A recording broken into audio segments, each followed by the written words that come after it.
Alam mo kung hindi dahil sa akin, yung church na yan, hindi magpapatuloy. Narinig nyo na ba yun? No? May narinig na ba kayong ganon? No? Alam nyo kung hindi dahil sa akin, wala yan church na yan. Yung kapatiran na yan, hindi uunlad ang buhay niya kung hindi dahil sa akin. No? Narinig nyo na po ba yung ganong kaisipan? Alam nyo sa church, pagdating po sa church, napakarami pong kaisipan. No, na kung saan, ang kaisipan pong ito ay lagi pong nagpapatukoy sa aking sarili. No? Ako ang magaling, ako ang meron, ako ang may alam, ako ang may kaya. Ilan lamang po ito sa kaisipan na kung saan, ito po ba talaga ang bumubuo sa isang iglesia? Ganito po ba hinahalin tulad ng Biblia ang isang mananampalataya? No? Kapag ang atin pong kaisipan ay nakasentro lamang sa atin, saan kaya tayo pupunta? Ano ang mangyayari? Ano ang mapapala natin kapag ang atin pong kaisipan ay nakasentro lang sa atin? Sa umaga pong ito, tingnan po natin kung ano po ba ang kalagayan. Kung ano po bang kaisipan ang nais ng Diyos bilang bahagi ng isang malusog na iglesia, ng isang maunlad na iglesia. At atin titingnan sa umaga pong ito, bakit po may mga ganitong kaisipan? At paano po natin iaayos ang ating kaisipan pagdating po sa iglesia? Kaya sa umaga pong ito, kung titingnan po natin, ang background po ng aklat ng ito, yung Acts chapter 2, verses 42 hanggang 47, it summarized the daily life of the early Christian community in Jerusalem. Habang binabasa ko po ito, nakikita ko po yung iglesia na para silang walang problema. No? Yun lamang pong verses 42 hanggang 47, pag tiningnan mo, yung kabuuhan po ng Jerusalem Church, after na sila po ay lisanin ng Panginoon at iwanan ng gawain, na kung saan hindi na nila makakasama ang Panginoon. No? Sapagkat ang Panginoon ay umakyat na sa langit.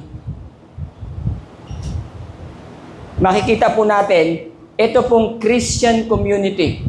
Ito pong mga mananampalataya na kung saan, grabe nangyari pala ito.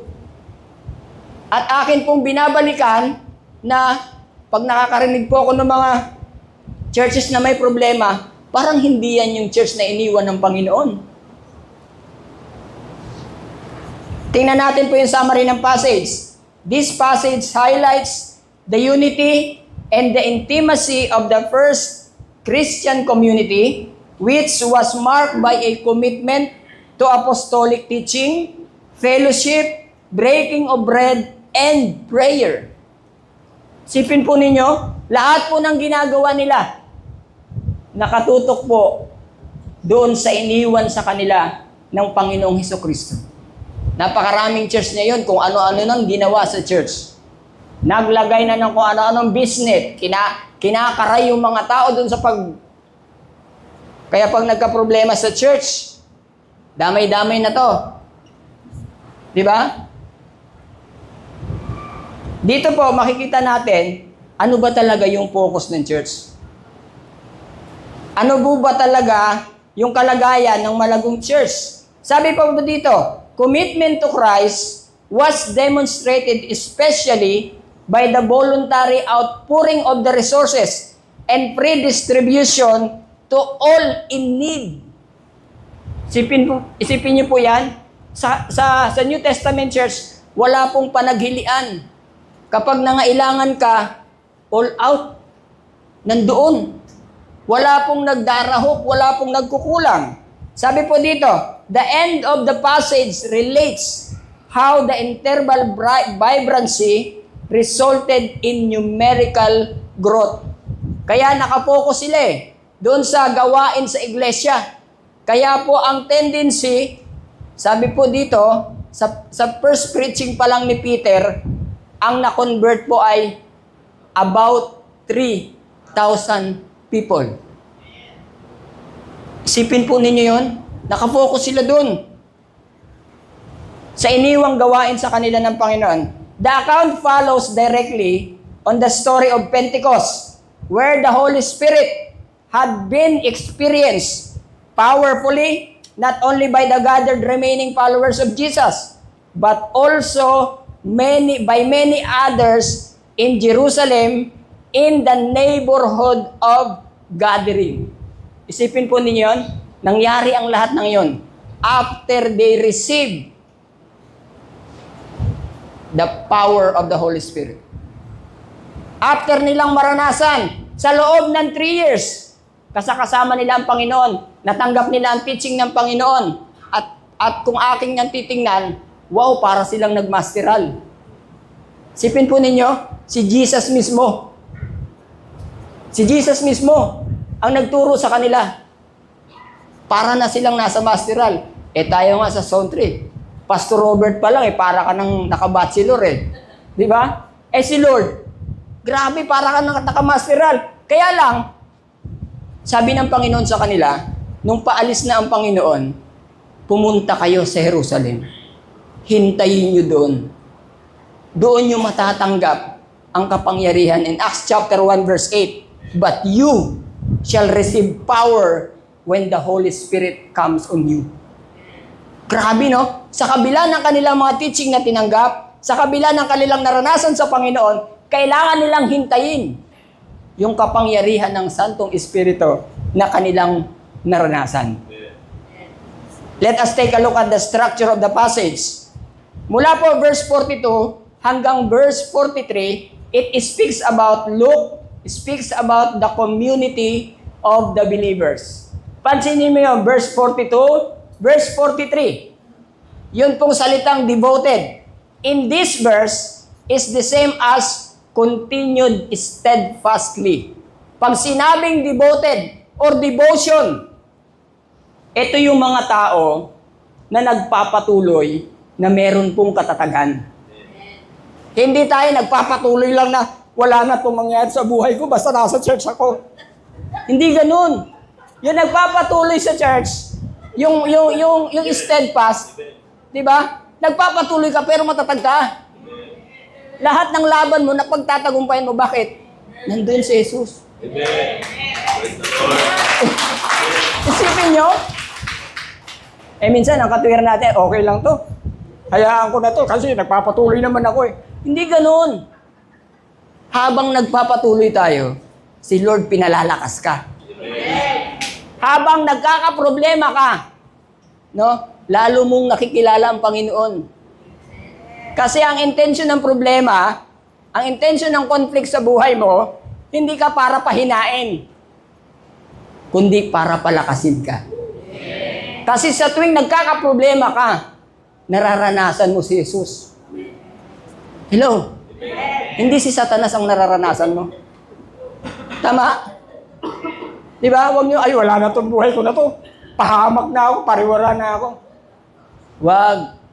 Kung dating manginginom ka, huwag kang bumalik sa pag-iinom. Di ba? Ito na siguro yung ko. Dito na ako masaya. Kung dating palasugal ka, huwag ka na bumalik sa pagsusugal. Nagka-problema ka lang, bumalik ka na sa pagsusugal. Sabi po dito, it is a steadfast and single-minded fidelity to a certain course of action. Kung ang paglilingkod ay nilagay ka ng Panginoon dyan, maglingkod ka sa kabila ng iyong mga nararanasang problema. No? Kung yung relasyon mo sa Panginoon, tinawag ka ng Panginoon, nakatanggap ka ng kanyang mayamang biyaya ng kaligtasan, magpatuloy ka sa kaligtasan niyan. Ano po ba ang ginagawa ng mga mananampalataya? They devoted themselves to the apostles' teaching. No? Huwag kung ano-anong katuruan ang iniintindi mo. Sabi ni ganito, sabi ni ganyan, sabi na ganyan. Nagduel ka na dahil ikaw panatikan ni Ed Lapis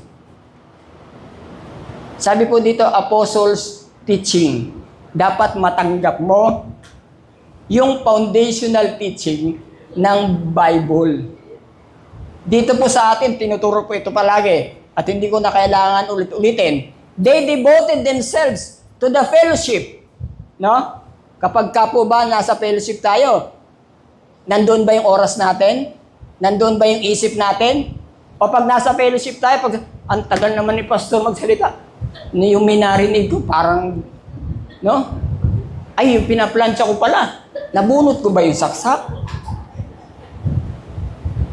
Pangatlo, they devoted themselves to the breaking of bread. No? Alam nyo, yung breaking of bread sa kanila, hindi yung puti na ginagamit natin dito.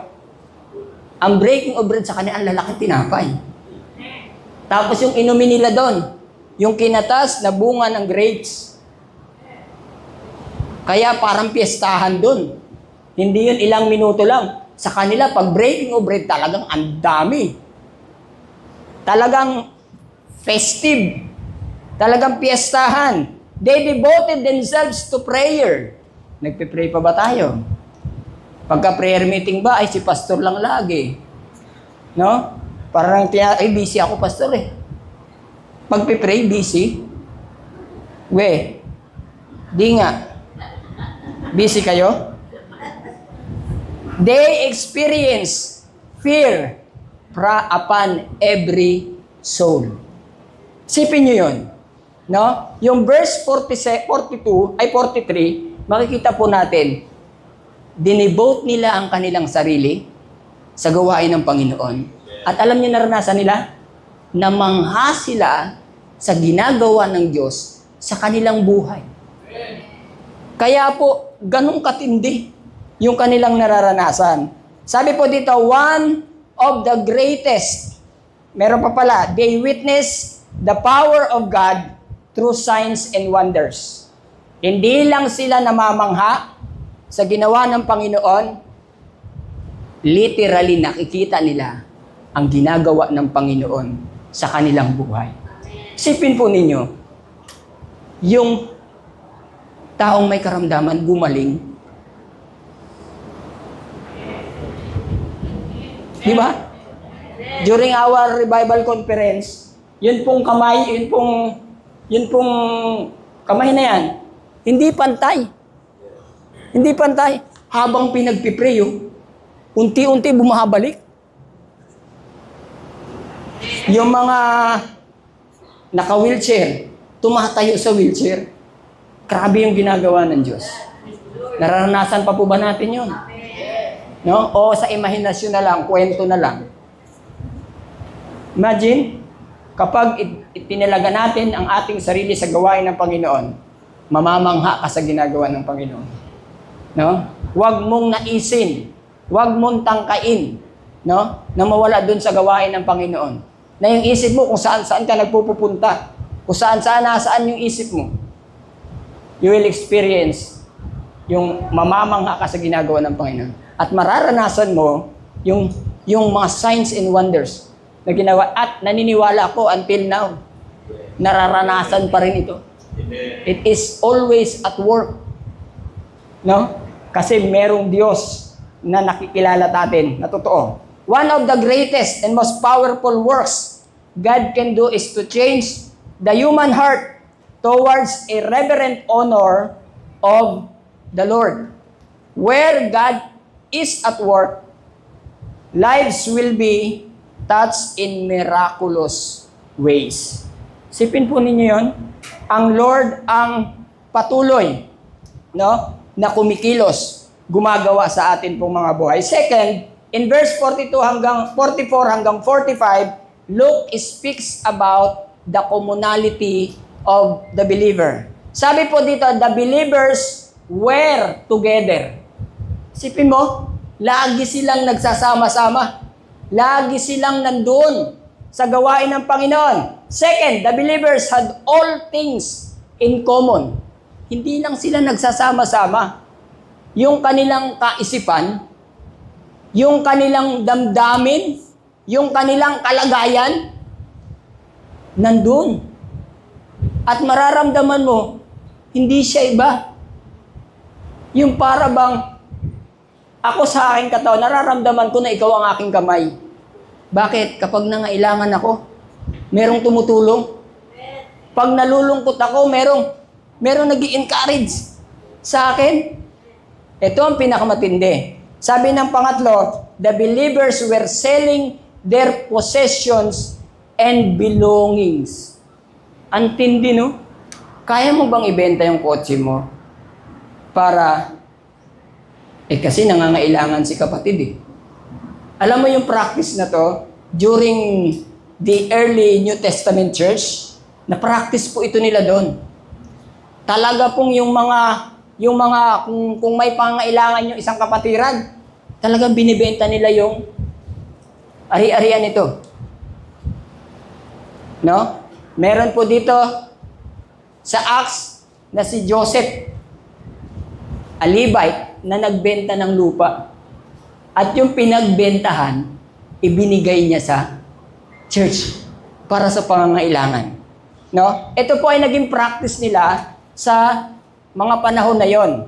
No? Ngayon, ginagawa pa ba?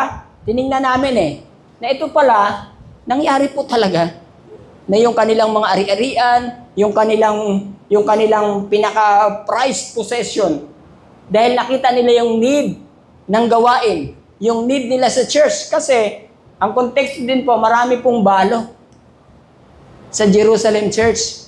Yun pong mga balo, wala po silang ibang aasahan, kundi pupunta sila sa church. At yung church, sila po ang bahala sa pagkain, no? Kung may SSS man noon, may medical na kailangan, kung ano, damit, lahat po doon dadalhin sa church. Ano naman po ang meron sa church? Yun pong mga kapatiran, sila po ay nagtutulong-tulong. No? Na-practice po ito. Kaya lang, hindi po nagtagal na wala din po. No? Kasi marami pong mga nagdaanan na problema, marami man ng mga naranasan, at wala pong nabanggit na doon sa mga later Gospels na meron pa yung ganitong pangyayari. But ito po ay nangyari upang tugunan yung pangangailangan ng mga kapatiran at ng iglesia. Sabi po dito, pang-apat, the believers were distributing the proceeds to all. Isipin mo, yung lahat ng benta, pera na pinagbentahan ng kanilang lupa, ibibigay niya sa church at hinahati-hati sa lahat. Isipin mo, kung nagpunta ka sa church, wala kang kabuhayan, pag uwi mo, hindi mo alalahanin yung kakainin mo. May dala ka. Ang totoo, ito po yung pattern ng communism. Wala pong mahirap, wala pong mayaman, lahat tayo pantay-pantay. Dito nila kinuha yun. No? Pinasama lang nila, binigyan lang nila ng ibang focus. Pero ang totoo, dito galing yon. Commune. Yung pag-aari mo, pag-aari niya, lahat tayo sama-sama. Ang ganda Kaya lang hindi po nagtagal kasi po, may mga kaisipan. No? Katulad ng kaisipan kanina, kung di dahil sa akin, wala yan. Kaya nangyari na nawala. But kung ating titingnan, ito pong lahat ng ito ay nangyari doon po sa time nung mga unang panahon na ang mga kapatiran, ang mga mananampalataya ay nakaranas ng kabutihan, nakaranas ng kapangyarihan ng Panginoon. Sabi po dito, the power of God is evident here because Jesus became much more important to them than their possessions. Alam niyo, tiningnan nila, higit sa lahat, mas mahalaga si Kristo sa akin kaysa dito sa mga kayamanan ko. And by this principle, we can also implore this principle nowadays. Bakit? Sa tingin mo, mas mahalaga yung ikta-iktarya mong lupa kaysa kay Kristo na nakilala mo? Iniisip ko nga okay lang po na wala po akong ikta-iktarya ng lupa. Pero kung pagdating ko naman sa langit, meron akong bahay. Isipin nyo, yung bubong ng bahay nyo butas-butas. Pag umuulan sa labas, umuulan din sa loob. Parang nakakalungkot, no? Parang nakakaiyak. Inisip ko na lang, Lord, pagdating sa langit, sana po hindi butas-butas yung bubong namin. Sabi nila, lantay daw na ginto, yung bahay natin doon. Yung yero, ginto. Tapos dito, tiis lang muna tayo. Sipin nyo.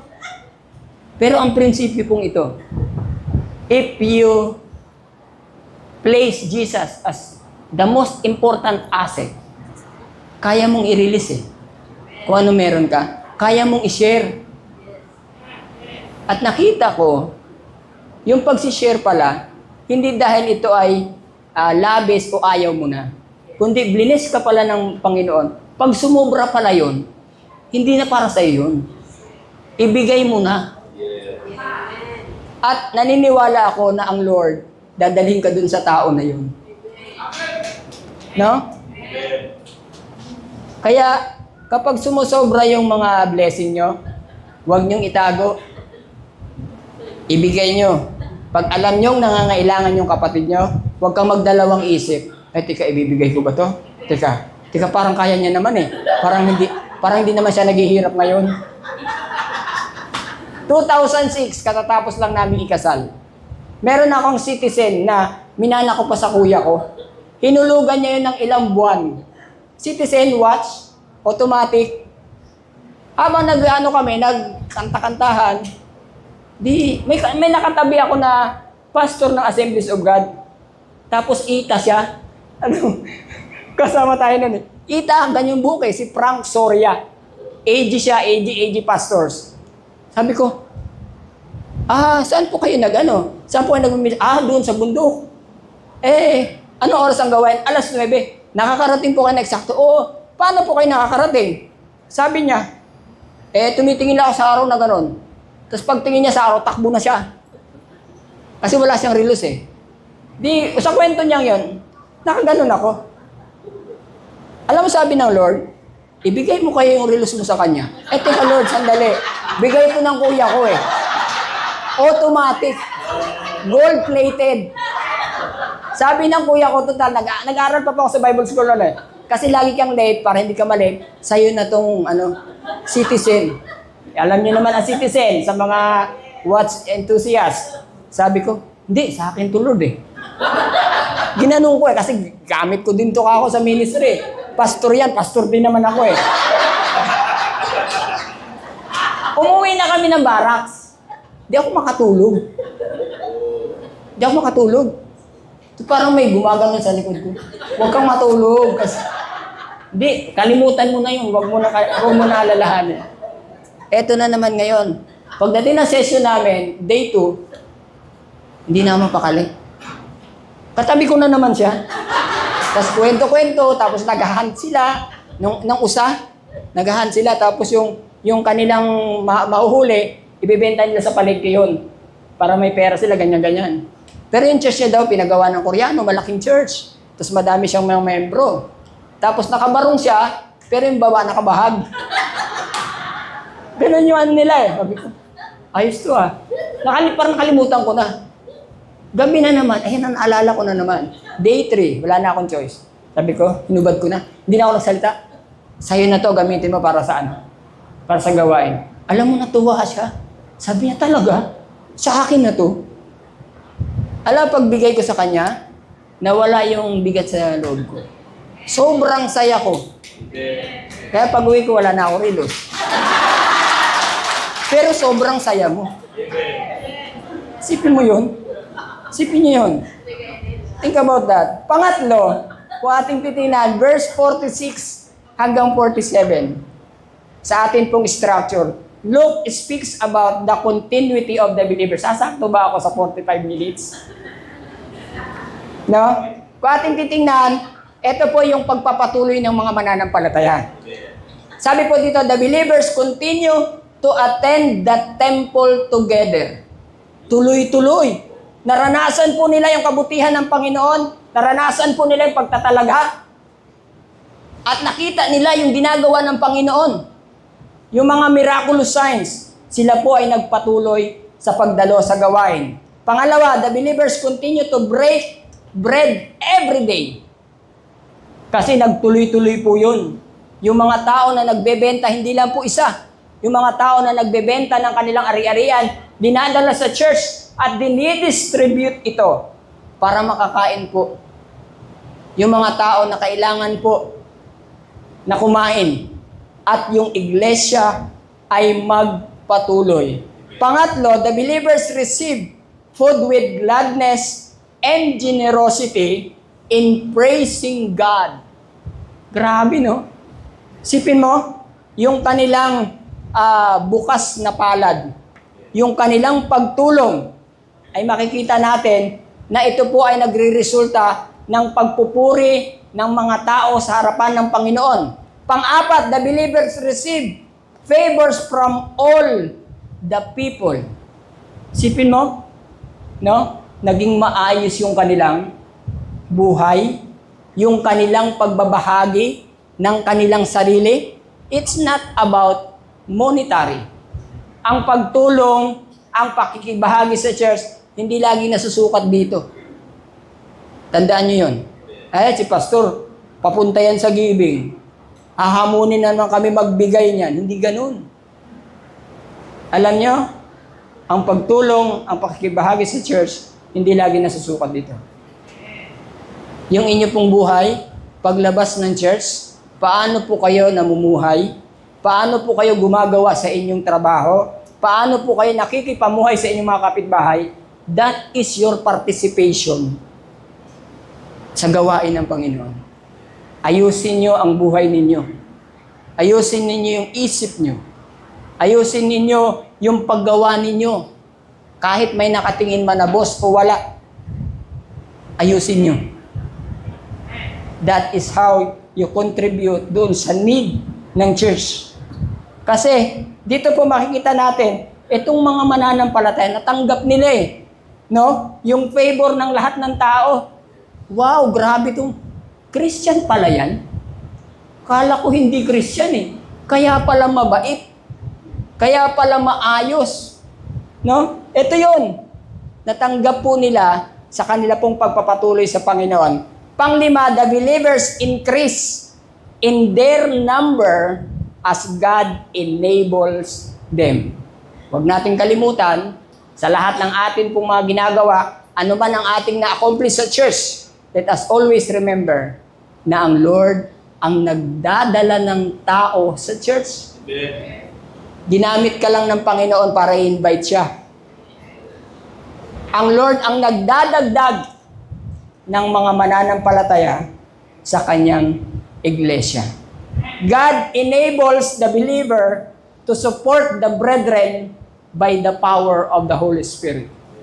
Kung atin pong titingnan, nangyari po ang lahat ng ito after they receive the baptism of the Holy Spirit. Mula po verse 1 ng chapter 2 hanggang verse 4. Verse 5 hanggang verse 13. At yun pong mga mananampalatayang yan ay bunga ng preaching ni Peter after na-receive nila ang baptism, ang kapangyarihan ng Santong Espiritu sa kanilang buhay. Bakit? Tayo ay in-empower ng Panginoon para maging bahagi ng iglesia, para magbigay, no? Para maging kabahagi, para makatuwang sa iglesia. At ito po ay sa pamamagitan ng kapangyarihan ng Santong Espiritu. May tatlong bagay na dapat po nating maintindihan. Since God enables the believer to support the brethren by the power of the Holy Spirit, tatlong bagay. Una, sabi po dito, God wants you to devote yourself in the ministry. No? Nakatalaga po ba kayo sa gawain ng Panginoon? Kaya ano man po ang posisyon, it's not a matter of position. Ay, pastor ako kaya ako magpapatuloy. Hindi. Kahit usher, kahit tagalinis, kung ano man yan, that is your contribution sa gawain ng Panginoon. Ang gusto ng Diyos, italaga mo ang inyong sarili sa gawain ng Panginoon. Tandaan nyo, ang mananampalataya na tumagal sa church na hindi devoted sa gawain ng Panginoon, sayang. Sayang. No? Italagan niyo ang sarili. Pag Sunday, dapat nandito ka. Wag mo nang bigay, parang mas kikita ako pag Sunday. Paano kaya ako magdadahilan kay pastor? No? Paano kaya ako magdadahilan? Maganda pag Sunday ang kitaan. No? What does it means to devote yourself in the ministry? Alam niyo ang ibig sabihin nito? You belong to God's family. Hindi ka itsapuera sa gawain ng Panginoon. Kahit ano pa ang kalagayan mo, kahit ano pa ang ginagawa mo sa church, kabilang ka sa pamilya ng Diyos. Pangalawa, you experience the awesome works of God. If you continue, kayo ay magpatuloy sa gawain ng Panginoon, tandaan nyo, kahit hindi kayo pastor, sabi kasi nila, pag pastor lang nararanasan yung mga himala, yung mga hindi.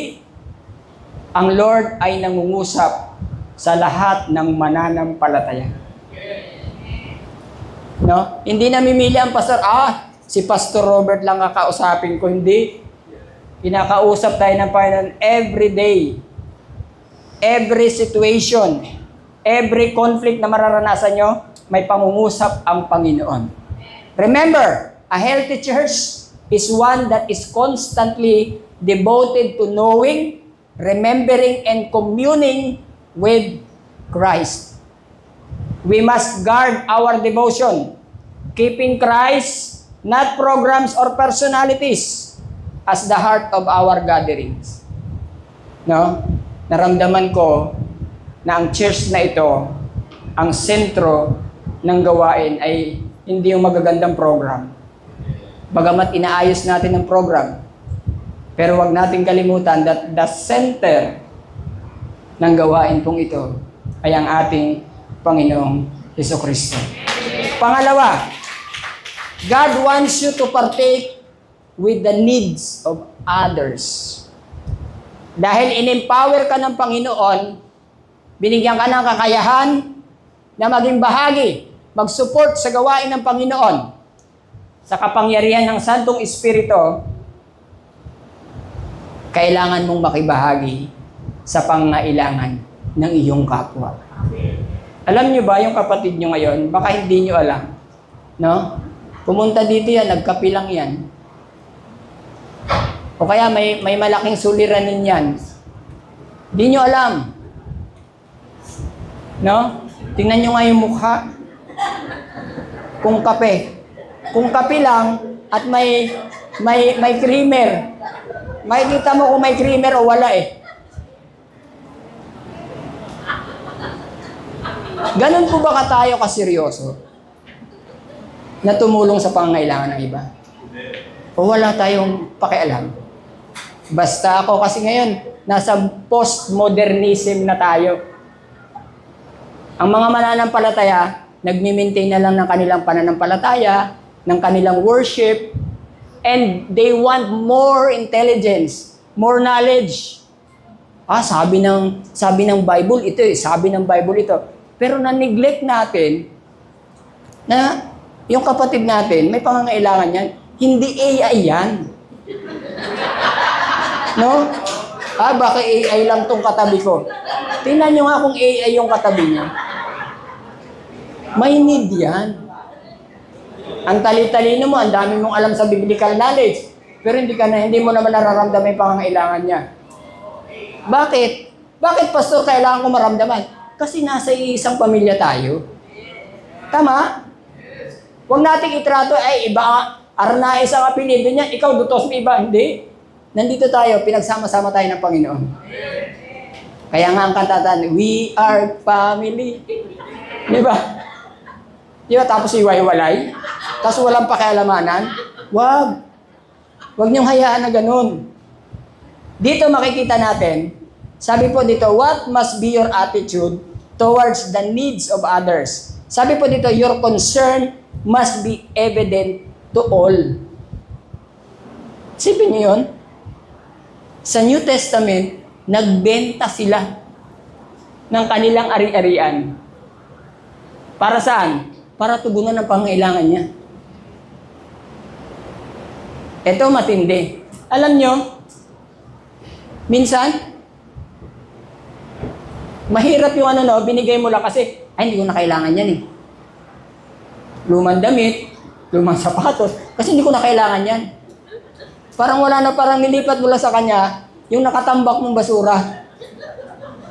Kasi minsan na po sa terma, ay, kasi hindi ko na sinusuot yan eh. Sa'yo na yan. Kaya inaalikabukan lang yan eh. Ito pa isa. Ang sarap nung nagbigay ka ng bago, tapos yung namangha, binigyan niya ako. Magkaiba pakiramdam nun. Maaring nagaanan ka doon sa binigay mo na luma sa kanya.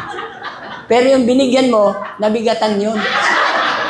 Sabi, paano ko kaya ito ira-rugby? Magkano ba rugby ngayon? Yung pastor sa probinsya, dahil malaki yung paa niya, binigyan siya ng sapatos. Ay pinaglumahan po ng anak ko, pastor eh.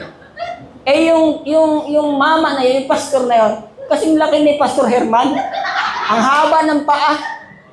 Eh ang eksino sapatos, yung daliri niya, sa paa nakaganon. Kaya pag nag-preach siya, hirap siya lumakad. Kasi nakaganon eh. Maaring hindi kasi nasuot ng anak ko kasi maliit na sa kanya eh. Tapos bibigay mo laki-laki ng mama. Sabi po dito, your concern must be evident to all. Second, your willingness to help beyond your needs. Sipin mo yun? Kahit sabihin mo na, teka, alam mo, minsan masarap tumulong ng ganun eh. Yung bang 100 na lang ang pera mo, hahatiin mo pa. Hindi ko na to kaya eh. Pero bigay ko sa'yo. Ang Lord naman magbibless. Sipin mo, yung pag nagbigay tayo, hindi tayo nawalan. Nagbigay tayo kasi sobra na eh. Pero yung nagbigay ka na nawalan ka, ang sarap sa pakiramdam. Try nyo. Try nyo lang. Huwag kayong try nyo lang. Kasi hindi nyo ito mararanasan. Sabi po dito, remember, a healthy church practices Christ-like generosity, joy, and compassion in everyday life. No? Okay? Pangatlo, God wants you to share your life with one another. In verse 46 to 47. Isipin po ninyo yun? No? Dahil pinagpala ka ng Panginoon, dahil in-empower ka ng Panginoon, tandaan po ninyo, nais ng Diyos na ibahagi mo ang iyong sarili sa iyong kapatid. Yung mismong ikaw. What does it means to share your life with one another? Your worship and lifestyle receive favor from the people. No? Nagpatuloy sila sa pagdalo sa gawain at ang kanila pong naranasan, no? Yung kanilang pagsamba, yun po yung yun po yung nakita nila, wow, totoo pala ang Diyos na sinasamba nito. Instead of samba ka ng samba, hindi ka naman nagbabago. Paulit-ulit, kanta-kanta ka pa. Diba? Dito po, makikita natin yung kanila pong ginagawa para sa Panginoon. Naghahatid ito para maranasan itong mga taong ito ang kanilang devotion, ang kanilang relationship sa Panginoon. Second, your spirit-filled life result in God's adding more people to the church. No? Yung kanilang paglilingkod, yung kanilang ginagawa, ang Lord mismo ang nagdadagdag ng mga tao sa kanyang iglesia dahil nandun ang buhay mo na ibinahagi mo sa iyong kapwa. Alam niyo yung buhay ng mananampalataya, pagbabahagi ito ng ating buhay. Kung nagsishare man tayo monetary, nagsishare man tayo ng pagkain, nagsishare man tayo ng mga bagay, higit sa lahat yung buhay mo. Open book ito. Nakikita nila kung paano po natin sinasamba ang Panginoon. Nakikita po nila kung paano natin ipinamumuhay ang salita ng Diyos. Application: when the church reflects Christ's character, the world sees Christ as is drawn to Him. Sipin po, habang tayo po ay nagpapatuloy sa Panginoon, yun pong katangian, yung character ni Christ, dapat nagre-reflect sa atin pong mga buhay. At pag nangyari po yun, ang Lord mismo ang nagdadala ng mga tao sa iglesia.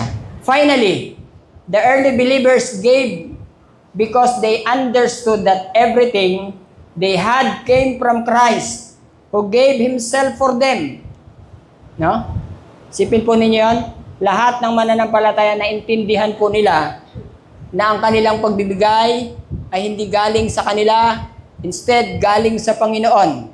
Their giving was devoted, flowing from the love for Christ, compassionate, meeting the needs of others, joyful, it is an act of worship, and fruitful, leading others to faith. Your generosity can open hearts to the gospel when people see Christ's love at work in us. No, ilan po sa atin ngayon, paano po natin makikita ang ating sarili sa church? Ikaw ba yung pinakamaraming naitulong na dito? Ikaw ba yung may pinakamalaking contribution sa church? Paano po natin ito nakikita? Ilan naman sa atin, wala akong nagawa sa church. Kawawa ako. No? Hindi po ganun. Lahat po tayo bahagi ng iglesyang ito. Tayo po ay pamilya ng Diyos. Kung meron man pong problema, tayo na kinakarap, and it seems to you na, Lord, parang hindi ko na ito kaya, ibigay mo sa Panginoon ngayong umaga. No? Naniniwala ako na ang Lord ay kikilos. Ang Lord ang magbibigay sa atin ng pagkakataon upang maranasan po natin ang kanyang biyaya.